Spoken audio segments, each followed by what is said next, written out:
Zdravíme vás na komentovanej prehliadke k výstave Snívaj, tu v Mirbachovom paláci Galérie mesta Bratislavy. Moje meno je Kristína Zaďko-Jarošová, som riaditeľkou zbierky Artfond a spolukurátorkou výstavy spolu s Beatou Jablonskou. Dovolte mi, aby som vám stručne predstavila koncept výstavy a zároveň vás v nejakom spätnom chode previedla výstavou až k jej prvej miestnosti, kde sa budeme bližšie venovať niektorým výtvarníkom a dielam. Na výstave máte možnosť vidieť vyše 100 diel od 20 osobností slovenskej výtvarnej scény, na ktorú nastupovali v 60. až 90. rokov 20. storočia. Výstava je zároveň aj sondou do zbierky Artfond, ktorá sa formuje posledných 5 rokov s cieľom umelecké diela nielen zbierať, ale aj vystavovať a publikovať. Ako hovorí staré čínske príslovie, tie najkrajšie kvety rastú na najtvrdších skalách. Ak by sme toto chceli aplikovať na umenie, potom to najsilnejšie alebo najzásadnejšie by mohlo vznikať v období turbulentných zmien, neslobody a útlaku. 30 rokov socialistického Československa takýmto obdobím bolo. Prvotná nádej, ktorú so sebou prinieslo uvoľnenie, kulminujúce v Pražskej jari v roku 1968, sa veľmi rýchlo rozplynula vpádom vojsk Varšavskej zmluvy a nastupujúcou normalizáciou. Tento závan slobody, otvorenie sa svetu a zahraničným impulzom bol nahradený obmedzeniami, zastrašovaním a cenzúrou. V tomto období nastupovala na scénu veľmi silná generácia tvorcov, ktorých radikálna a nadčasová tvorba išla proti prúdu socialistických predstav o umení a zároveň išla absolútne s dobou, čo sa týka svetového umenia, avšak veľmi osobitým a autentickým spôsobom. Aj vďaka tejto nekonformnej tvorbe boli vylúčení zo zväzu a z oficiálneho výtvarného diania, čo znamenalo, že nemohli svoje diela oficiálne vystavovať a predávať. Aj napriek tomu však nerezignovali a fungovali na alternatívnej a neoficiálnej výtvarnej scéne. Tu sa stretávali, podporovali, inšpirovali. Tieto stretnutia sa diali na rôznych eventoch, happeningoch, v prírode či na bytových akciách.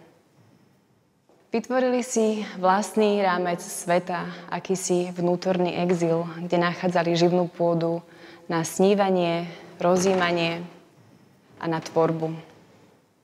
Výstava Snívaj mapuje tieto umelecké úniky, ktoré boli v danej dobe nielen možnosťou, ale priam nevyhnutnosťou. Vtedajšia žitá realita prežila v ich tvorbe dodnes, nie však v nejakom prvoplánovom vzdore. Nachádzame ju v rôznych meditatívnych hľadaniach hodnôt transcendentná, absolútna. Nachádzame ju v umeleckom poetizovaní každodenných žitých okamžikov. Venovali sa ekológii, kozmológii, otázkam intimity, politiky či akusticko-vizuálnym vzťahom. Podľa týchto okruhov záujmu sme aj rozdelili výstavu do 5 kapitol. A poďte sa s nami pozrieť do prvej z nich s názvom Politika, vnútorné versus externé. A o tom nám už povie bližšie Beatka.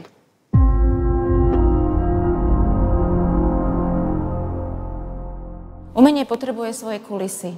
Potrebuje svoje prostredie, politické, kultúrne a spoločenské, pretože tomu dáva obsah, tomu dáva tému a tomu dáva aj tvár. Nie je to ani inak tu na tejto výstave a v kapitole Politika. Vybrali sme diela, ktoré možno navonok nie sú explicitne politické, útočné alebo kritické k dobe, v ktorej umelci, ktorých tu vystavujeme, žili.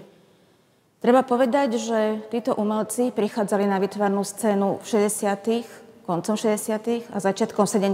rokov. Vieme, že v roku 1968 Československo obsadili vojska Varšavskej zmluvy. To znamenalo koniec kultúrnemu rozletu, znamenalo to začiatok normalizácie. Je zaujímavé, a vlastne osudovo paradoxné, že práve táto normalizácia vytvorila pomerne živé a slobodné, vnútorne slobodné prostredie pre umelcov, ktorých tu vystavujeme. Oni síce boli zahnaní do kúta, do scény nie tej verejnej, teda neoficiálnej, ale práve toto vytesnenie im dávalo vnútorne obrovskú slobodu. Naozaj z tohto obdobia vzniklo množstvo veľmi silných a zaujímavých avantgardných a neoavantgardných diel, ktoré dnes naplňajú stále zbierky verejných a súkromných inštitúcií. Ja by som chcela upriamiť pozornosť na nenápadné dielo, text karty Juliusa Kollera. Julius Koller v roku 1965 skončil Vysokú školu výtvarných umení. Končil na katedre maliarstva u Jana Želibského. Že skončil ako maliar, ako akademický maliar. Je to vlastne titul, ktorý mu dával určitý status. V tom období detskou tlačiarničkou tlačí text karty, kde píše Akadmal, to je skratka, Julius Koller. V podstate tento statusový titul vôbec nemusel používať, pretože ako Julius Koller, neakademický maliar, existoval na okraji spoločnosti a po jeho umení nikto ani vlastne nezavadil, ani vlastne nebol o ňo v rámci oficiálnej scény žiadny záujem. Takže je to určite veľmi satirická a paradoxná textkarta. Ako agentku provokátérku vnímam v tomto mužskom prostredí Janu Želibskú, od ktorej máme na výstavu vlastne také tabulové malby On a ona. Bola jedna z prvých autoriek, ktorá sa ale nepovažuje za feministickú autorku, ale bola jedna z prvých našich slovenských autoriek, ak nie úplne prvá, ktorá otvorila feministické témy. Nejakým spôsobom, sebevlastným spôsobom nabúravalo takéto mačistické klišé vnímania ženy, ženského tela a vôbec nejakého modelu ženského prežívania. Takže bola naozaj prvá žena vlastne v mužskom prostredí. Z autorov, ktorí vstupovali na umeleckú výtvarnú scénu koncom 80. a začiatkom 90. rokov, máme na výstave vystavenú Ilonu Nemet, ktorá so svojou vlastne verejnou tribúnou alebo interaktívnou tribúnou metód otvára problematiku manipulácie, davov alebo manipulácie politikov. Každý z nás, ktorý keby si vystúpil na túto tribúnu, tak samozrejme, že úplne inak vníma seba a samozrejme aj vy, ktorí stojíte dole, vnímate moje slova. Moje slova naraz týmto pocitom, že stojíme hore, môžu naberať na sile, význame, aj napriek tomu, že napríklad sú úplne prázdne. Sami sme to už niekoľkokrát zažili. Kazateľnica alebo verejná tribúna má aj svoje také tajné schránky. V podstate môžeme do nich si odkladať okrem zvrškov aj možno nejaké tajné dokumenty. A prechádzam k ďalšiemu vystavenému dielu.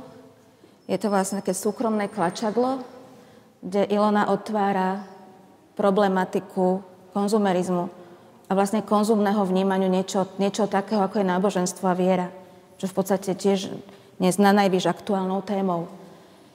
Ďalším autorom zo súčasnosti, alebo autorom, ktorý vstúpil na výtvarnú scénu začiatkom 90. rokov, je Roman Ondák. Vystavuje tu vlastne nenápadné diela. Sú to diela, ktoré navonok nepôsobia ako umelecký artefakt, sú ako keby súčasťou galerijného priestoru a práve o to ide. Roman Ondák pracuje s takou manipulatívnou realitou. Niečo, čo sa nám zdanlivo javí, že je bežné a naraz nám nastaví inú optiku, že niečo tu nefunguje. Prichádza mi do zamrežovanému priestoru, do ktorého sa nevieme dostať, prichádzame k dverám, ktoré neexistuje. Leave the door open sa volá toto dielo a naozaj má v sebe takúto nenápadnú silu dôvodu rozmýšľať. Pri takomto bežnom geste, že chceme trebárs dvere otvoriť a zistíme, že tam nič nie je. Takže môžeme uvažovať o tom, kde sme, kto sme, kam ideme.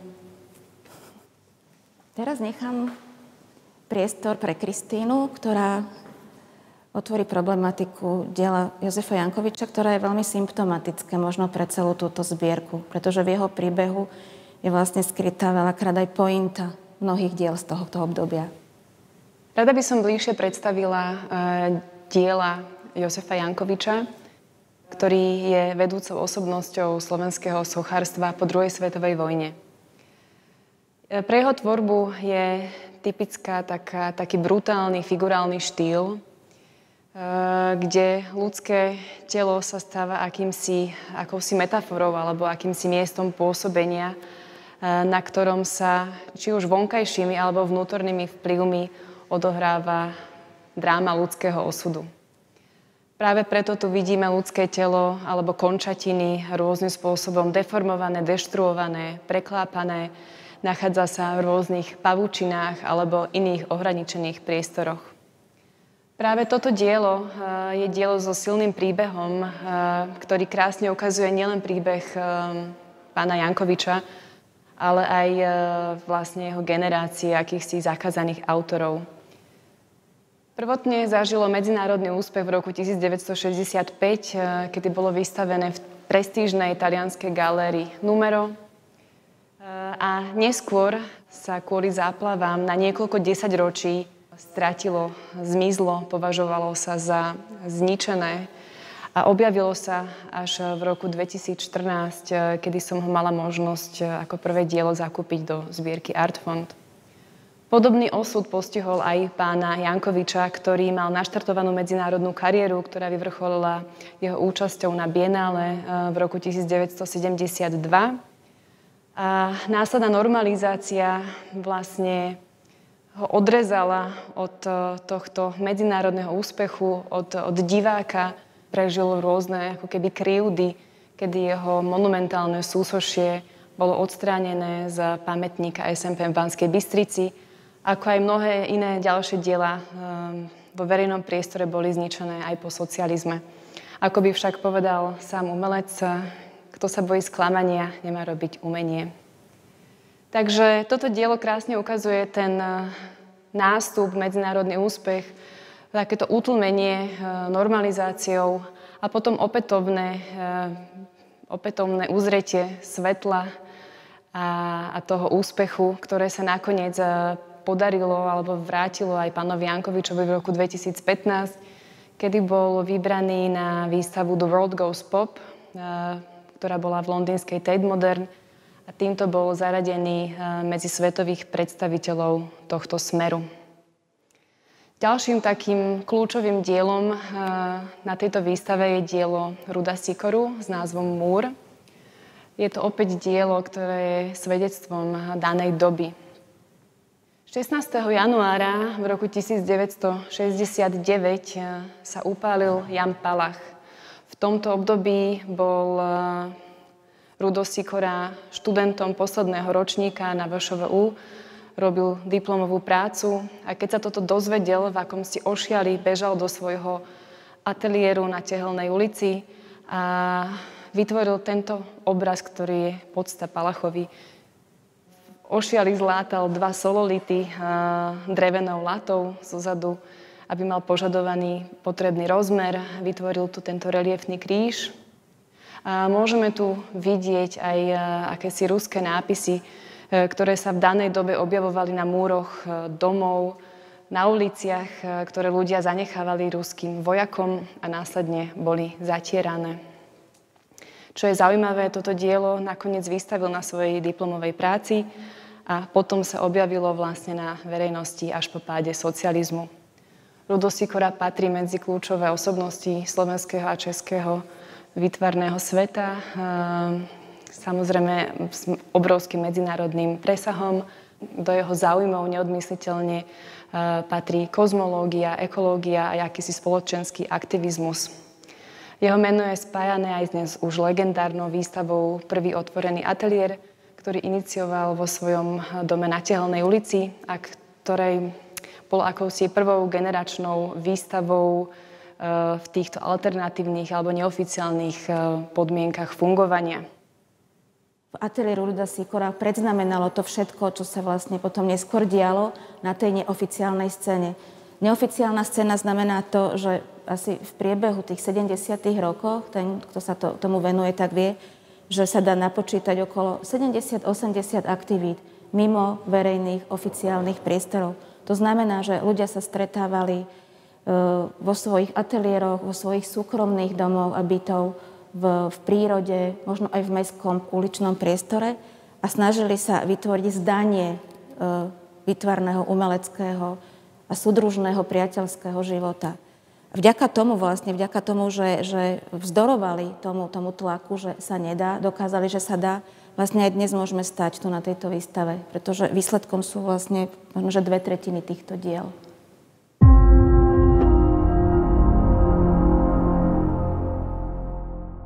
V 50. a 60. roky 20. storočia boli obdobím, kedy ľudstvo prekročilo vlastný tieň a otvorilo sa novej dimenzii vesmírnej. Výrok Malý krok pre človeka a veľký skok pre ľudstvo sa zapísalo do histórie v roku 1969, kedy Neil Armstrong ako prvý človek kráčal na mesiaci. Fascinácia vesmírom bola aj vďaka masovým médiám prvým globálnym fenoménom vtedajšieho sveta a pochopiteľne ovplyvnila aj slovenskú výtvarnú scénu.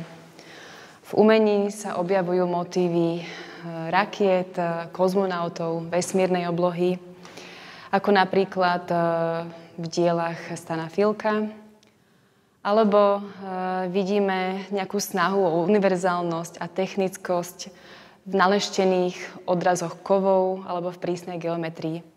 Ako je to napríklad v svetelno-kinetických a optických dielach Milana Dobeša alebo v časopriestorových a kozmických plastikách Juraja Bartusa. Iní sa snažili vesmír nejakým spôsobom polúčtiť. Človeka vnímali ako prirodzenú súčasť vesmíru a nekonečnosť vesmíru vnímali ako súčasť človeka. Takýmto umelcom bol napríklad Rudolf Sikora, ktorý sa tu objavuje vo viacerých kapitolách. V tomto diele Čierne diery prepája kolobeh ľudského života s kolobehom vesmíru. Cez 3 základné znamienka, hviezdičku, šípku a krížik, čo znamená narodenie, bytie a smrť, polúčťuje príbeh človeka s vesmírom. Tento príbeh má vlastne spoločný. Cestovanie do nového časopriestoru, do nových dimenzií otvorilo aj nové filozofické otázky. Mnohí umelci si uvedomili, že sa cestovať nemusí len do vesmírnych dialog, ale aj do vnútorných hĺbok. Uvedomovali si akúsi krehkosť alebo zanedbateľnosť človeka voči novým, neprebádaným oblastiam, či už fyzickým alebo mentálnym. Začali sa venovať rôznym spirituálnym smerom, hodnotami absolútna a transcendentná. A o tomto nám už niečo bližšie povie Beáta Jablonská. Zvíťaziť nad vesmírom sa nedá. To mnohí zistili, či už v tej polohe osobnostnej, že jednoducho to, čo nás presahuje, je veľmi ťažko s tým súperiť. A zároveň v tom období, v polovici 60. rokov, vychádzali prvé štúdie a prvé poznania, že v podstate Zem není nekonečným zdrojom. Že jednoducho môže raz dôjsť všetky zásoby a všetky možnosti a ponuky, ako by sme mohli prežiť. Bolo to práve obdobie uvedomovania si, že ten ľudský naraz neobsiahne všetko len v zmysle toho dobývania, vlastnenia a určitého progresu. A začalo to umenie nereagovať len optimisticky na to, čo sa vlastne dialo v tom dobývaní, vedení a vlastne v tom, čo ten človek dokáže, ale práve aj naopak v tom hľadaní tých iných dimenzií, iných energií, proste iných možností, ktoré sú vlastne v tej rovine možno neuchopiteľnej, tej spirituálnej, emotívnej, transcendentálnej. Aj tu v tomto priestore, v kapitole výstavy Môj vesmír, sa nachádza niekoľko diel, ktoré hovoria presne vlastne o tomto, čo som pred chvíľou spomenula, a sú to koány Desideratota. Použil formu koánu otáznika, proste otáznika nad tým všetkým a neodpovede nad tým všetkým, čoho bol súčasníkom, čoho všetkého bol divákom a čo vlastne nevedel pomenovať. Ja by som odčítala, alebo prečítala tu jeden jeho statement, alebo jednu jeho reakciu, jeden jeho text, ktorý je, myslím, veľmi nosný v kapitole. Koany som vnímal ako dialog. Moje bytie v 60. a 70. rokoch formovalo kresťanstvo a záujem o buddhizmus. Dve veci v týchto učení o tom, čo tvorí dôvod nášho pobytu v Kozbe, ovplyvnili môj život. A to natoľko neochvejne, že ani práca na vytváranie umeleckých diel, ani vnímanie umenia vytvoreného inými ich nikdy neprevýšili. Z kresťanstva to bola viera, že princípom mojej spolúčasti na kozmickom dianí je láska. Z buddhizmu to, že je ním súcit so živými bytostiami. Pochopíte, že som sa nemohol stať avantgardistom. Práve tu je ten paradox. Proste avantgarda bola o dobývaní, o viere. O viere v to, že človek je natoľko silný, že dokáže prebiť, prelstiť prírodu, dobije sa kozmu. A práve v tom on videl, v tom, že on síce veril a mal túto vieru v umení, ale vlastne nemohol byť tým bytostným avantgardistom, lebo veril v lásku a v život.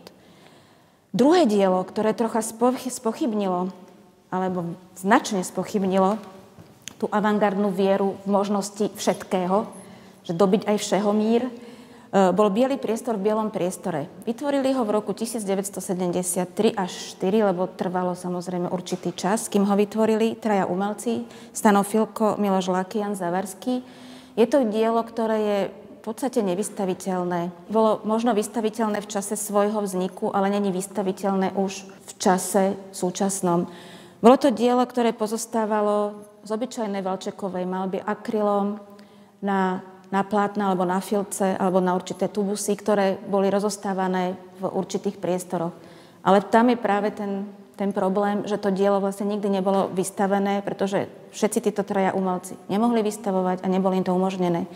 To, čo poznáme dneska z bieleho priestoru, je už nafotografovaná inštalácia v Dome umenia v jeden nočný čas medzi dvomi výstavami, keby títo dvaja umelci sa to dozvediac od svojho priateľa Jiřího Valocha, nastúpili do auta, zbalili biely priestor v bielom priestore, vystavili, odfotografovali, vytvorili katalóg a šírili ho s úžasným silným manifestom, ktorý hovoril presne to, že nie sme to a to konkrétne dielo, nie sme to a to konkrétne gesto, ale princíp a pointa toho, na čo sa pozeráš, je v tebe samom. Ja som to povedala veľmi teraz jednoducho, ale presne v tom je tá podstata toho diela, že nie to, na čo sa pozeráš, je dôležité, ale to, kto si a ako sa pozeráš. A to bolo vlastne to silné a to nové, čo oni vlastne priniesli do vtedajšej neoficiálnej neoavantgardy. Stojíme pred oltárom súčasnosti Stanislava Filka, jedno z prvých dôležitých zásadných diel, ktoré vstúpili na výtvarnú scénu práve tou svojou formou a svojím obsahom.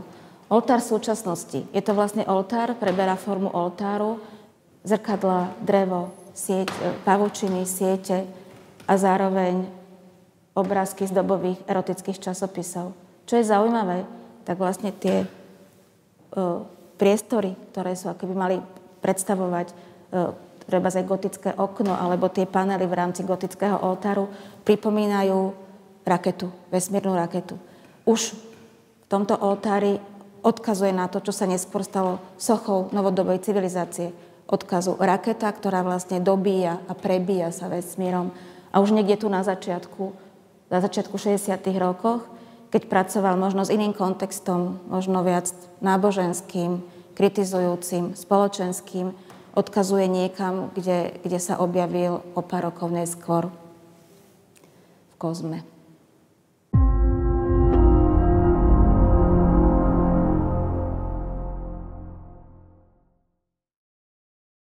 Túto kapitolu sme nazvali K prírode. Príroda ako oslobodený ateliér. Obdobie 70. rokoch, ako sme už spomenuli, bolo obdobie, že mnohí umelci boli vyhnaní, vytesnení niekde na okraj kultúrnej umeleckej spoločnosti a verejný priestor, čiže verejné galérie sa o ne nezaujímali. A stala sa to príroda, vlastne akýsi im verejným priestorom, kde sa utekali a utiekali. Medzi takých pútnikov, ktorým príroda sa stala domovom, ale aj v pravom slova zmysle, pretože v nej býval, bol Michal Kern. Michal Kern nám zanechal množstvo diel akčného typu, ktoré potom zaznamenával buď prostredníctvom kresby alebo fotografie, kde naozaj to súznenie a bytie s prírodou bolo skutočne reálne. On prechádzal tatranskými masívmi a údoliami, kde nejakým meditoval, kontemploval a vlastne tento proces zaznamenával vizuálnymi prostriedkami, fotografiou, kresbou, ale aj slovom. Zachovali sa pôvabné a veľmi silné, emotívne silné denníky, keď zaznamenával vlastne ten dialog, rozhovor s prírodou, práve pochybnosti o sebe samom, o tom, že do akej miery vlastne dokáže zachytiť to, čo vidí a vníma a cíti. Takže sa vlastne na tejto stene nachádza taký záznam toho jeho vtedajšieho bytia. A podobným pútnikom, ktorý objavoval prírody, ale s určitým zámerom, aby ukázal vlastne, v akom stave sa nachádza, je Peter Bartoš. Peter Bartoš aj počas tých 70. rokov naozaj bol človek, pre ktorého príroda sa stala matériou. Matériou, samozrejme, ktorá mu vytvorila ten domov alebo ten ateliér, ale zároveň matériou, s ktorou tvoril konkrétne akcie, záznamy, obrazy a kresby. Tu máme dielo Krajiny ABC z rokov 1979-2015, ktorá vyzerá vlastne ako iluzívna krajina Bratislavského hradu, Národnej rady a vlastne toho prostredia krajiny za Bratislavou. Ono samozrejme má trocha ešte hlbší kontext, pretože je to naozaj reálna krajina prostredia strednej Európy, prostredia, v ktorom on vlastne sa nachádza a v ktorej on nachádza ako zmysel svojho bytia. Krajinu ako nástroj alebo ako priestor ohrozenia vnímal ako Juraj Meliš, tak Rudo Sikora. Rudo Sikora v koncom 60. rokoch dostal materiály zo záverov stretnutia, ktorý poznáme pod menom Rímsky klub, a dostal sa k nemu materiál, ktorý poznáme pod názvom zase Medze rastu, kde bolo možno prvýkrát pomenované to, čo sa môže stať s civilizáciou, so životným prostredím, ak ľudstvo nezastaví, nezabrzdí vlastne ten svoj progres, ktorý bol vytýčený už vlastne v tých 50. a 60. rokoch. Bol jedným z prvých umelcov, ktorý začal použiť vizualitu výtvarného umenia na to, aby upozornil, že kde sa nachádzame a kam to vlastne môže spieť. A v podstate tak, ako nastavil tú hrozivú vizualitu s tými výkričníkmi a s tým krikom o tom, že ľudstvo môže zájsť na svoj koniec, vlastne funguje svojich ďalších 30 až 40 rokov. Juraj Meliš bol sochárom, ale je veľmi zaujímavé, že vedel vycítiť a sprostredkovať silu slova v rôznych nuansoch a jeho paradoxoch. Takže zachovalo sa niekoľko desiatok tlačí, kde pracuje paradoxom vizuálneho zobrazenia a vlastne potom slovného pomenovania. Sú to také básne, alebo také apelatívne básne, a keďže sa nachádzame v kapitole prírody, tak je to o tom, že SOS príroda.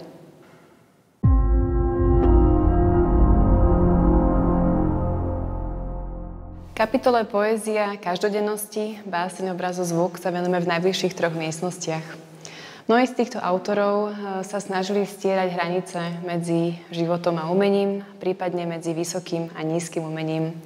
Dokázali každodenné situácie alebo predmety určitým spôsobom ozvlášňovať, poetizovať alebo ich stavať na piedestál rovnakého údivu alebo záujmu, aký niekedy venujeme umeleckým dielam.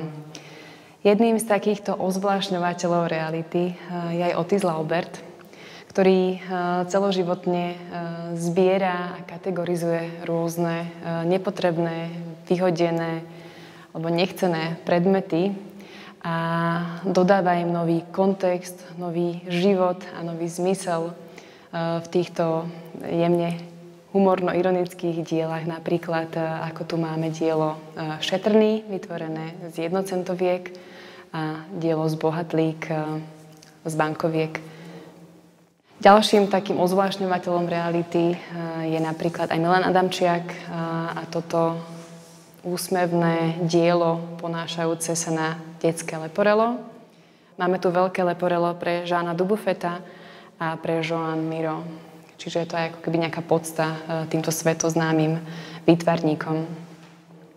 Prepájanie života a umenia alebo nejaké privlastňovanie si reality vidíme aj v dielách Alexa Mlynarčíka. Vďaka jeho kontaktom na francúzskej výtvarnej scéne, ako aj prínosu k vlne novému realizmu, veľmi výrazne ovplyvnil generáciu z 60. a 70. rokov. Máme tu diela z 3 rôznych období. Toto je dielo Posolstva z roku 1965. Keď mal Alex 16 rokov, snažil sa ako keby odísť za hranice do veľkého sveta. V Rakúsku bol chytený a následne strávil rok vo väzení.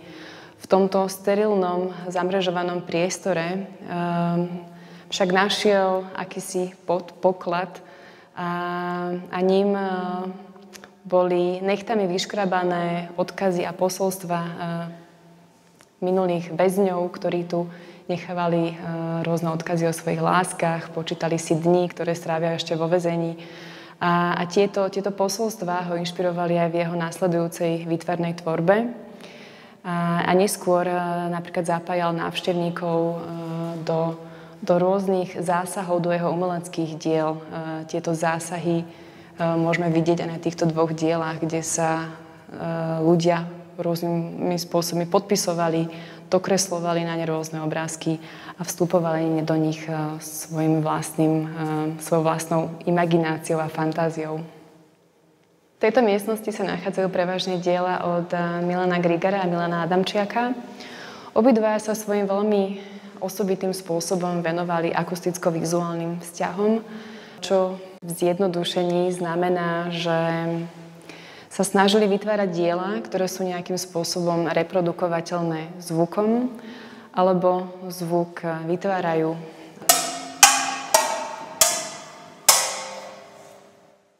Uvedomili si, že rytmus nie je len v uchu, ale aj v oku. Môže vznikať v určitej repetitívnosti alebo sile kresby, alebo sile nejakých otlačkov, alebo v narúšaní plochy obrazu a tým vytvorenie nejakého rytmu priamo v tom danom ako keby hudobnom poli obrazu. Milan Grigar je rodák zo Zvolena. Málo kto to vie, pretože ho vnímajú ako predstaviteľa českej výtvarnej scény. A je považovaný za jedného z prvých akustických umelcov na svete. Pre dopovedanie tohto príbehu tu máme jeho video Záznam živej kresby z roku 1983, kde zapaluje zápalky na rôznych samopohybujúcich sa predmetoch, či už sú to ozubené kolieska, skákajúce žabky alebo iné predmety, ktoré ako keby nejaký kúzelník alebo dirigent postupne vyberá, ukladá na plátno a neskôr zaznamenáva nielen ich vizuálnu, ale aj akustickú stopu. Taktiež tu máme video Milana Adamčiaka z festivalu hudby v Japonsku, kde na svojich podomácky vyrobených predmetoch vytvára rôzne alternatívne zvuky. Hudbe sa venoval systematicky celý život, nielen ako výtvarník, ale aj ako muzikolog. Názov výstavy Snívaj vychádza z osobnej korešpondencie Roberta Cypricha. Väčšinou sa v nej venoval problematike avantgardy a vzťahu k spoločnosti. On si uvedomoval, že avantgardné umenie je takmer nepoznané ľuďmi, normálnymi ľuďmi a že vlastne nemá žiadny presah do spoločnosti. A časom, možno aj v čase nejakého takého depresívneho stavu v polovici alebo konca 70. rokoch, napísal, že jediné, čo môže avantgarda urobiť, je ponúknuť ľudí, naučiť snívať. A že vlastne to snívanie môže byť únikom, ale zároveň progresívnym a tvorivým únikom. A zaujímavé je, že vlastne počas prípravy výstavy Kristína narazila na dielo Desideratota a v momente sme sa rozhodli teda, že ho vystavíme. Desideratot je autor, ktorý je naozaj rozkročený medzi obrazom, medzi vizualitou a medzi slovom. A on to krásne kombinuje, kde naraz my vidíme cez ten text, že stelesňuje to videnie. Čiže máme naraz dialog slova a obrazu a tu je to úplne ideálne. A k výstave v podstate úplne ilustratívne v dobrom slova zmysle. Roman Ondák, Julius Koller, proste dvojica, ktorá aj historicky patrí k sebe. V polovici 90. rokoch Roman Ondák ako začínajúci autor, Julius Koller ako veľmi významný neoavantgardný autor, ale práve prichádzajúci a znovu objavený na scénu, vystavovali spolu na niekoľkých výstavách. Romanovi Ondákovi sa v tom období podarilo dostať sa na medzinárodnú scénu a ako keby mu chcel splatiť dlh z tej inšpirácie, že ten Julius Koller nejakým spôsobom inšpiroval Romana Ondáka, tak bol to práve Roman Ondák, ktorý ho pozval na niekoľko medzinárodných výstav a spoluprác a možno tam niekde sa datuje ten veľhlas, ktorý Julius Koller dosiahol v závere svojho života a vlastne až doteraz. Tu máme diela, ktoré by sa dali charakterizovať, že sú diela z archívov. Banality, všednosti. Avšak nejakým spôsobom ozvláštnené a estetizované. Sú to listy z diára, ktoré Roman Ondák začiernil alebo zasivil a vytvára vlastne taký ten dialog niečoho veľmi osobného s niečím možno modernisticky prekrytým. A veľmi podobne sú to maľby, by sme mohli nazvať Juliusa Kollera, ktoré sám on nazýva odpadovou kultúrou. Sú to vlastne nejaké obtieranie štetca, zvyšky farby o kusky papiera, ale pre Juliusa Kollera to samozrejme malo iný význam, posúvenie do iných kontextov. Je to akoby stopa umelca, stopa toho akademického maliara, ktorá naberá samozrejme na váhe už samotným tým titulom. Takže v rámci tej jeho celej kultúrnej konštelácie a celého toho vlastne toho jeho programu, ktorý si on naprojektoval, tak je to vlastne stopa akademického maliara vlastne v dejinách umenia. A pritom je to nazvaná odpadová kultúra.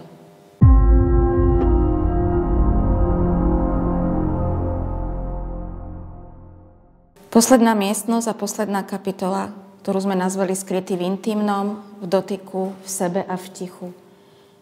A stojím pred dielom Igora Kalného, ktoré nakreslil v roku 1986, rok pred svojou smrťou. Je to kresba, možno frenetická, obsesívna kresba vlastného tela. Máme vo rôznych verejných a súkromných zbierkach sa nachádza celá séria diel jeho tela, rôznych fragmentov tela. Sú to naozaj záznamy akcie, proste akčná kresba, ktorá na prvý pohľad je naozaj len záznamom jeho tela, buď sediaceho, ležiaceho, alebo proste nejakého fragmentu. Ale my cítime, že vlastne tou intenzitou, tou hustotou a možno naozaj tou nervozitou, ktorou zaznamenal, ako keby predpovedal to, čo sa potom udialo. Ten jeho odchod zo sveta.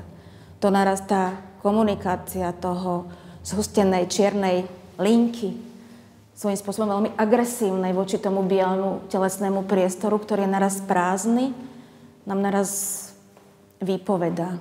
Vypovedá možno viac, ako je to len ten obrys ľudského tela. A práve to sme chceli povedať tou kapitolou, že je to všetko to najintimnejšie je práve skryté v tom obraze, v tom slove a možno potom v tom tichu. Navonok, alebo po formálnej stránke úplne inak rozpráva Denisa Lehocká vo svojich objektových inštaláciách, ktoré majú otvorenú štruktúru. Mnohí z návštevníkov, aj čo sme my zažili, tak reagujú na to, že je to nejaký chaos. Ako keby sa spočiatku toho vylakali, že prichádzajú do niečoho nedokončeného a rozloženého, ale keď k tomu pristúpia, naraz majú tu nejaké kódy a modely, ktoré sú im nejakým spôsobom blízke.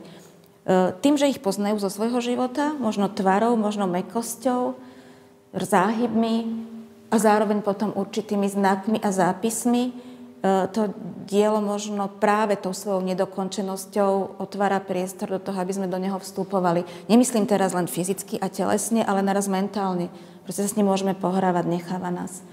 Takže Denisa Lehocká.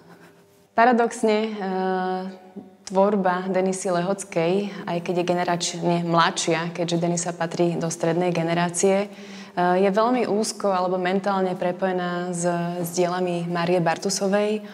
Obidve pracujú s nejakými vnútornými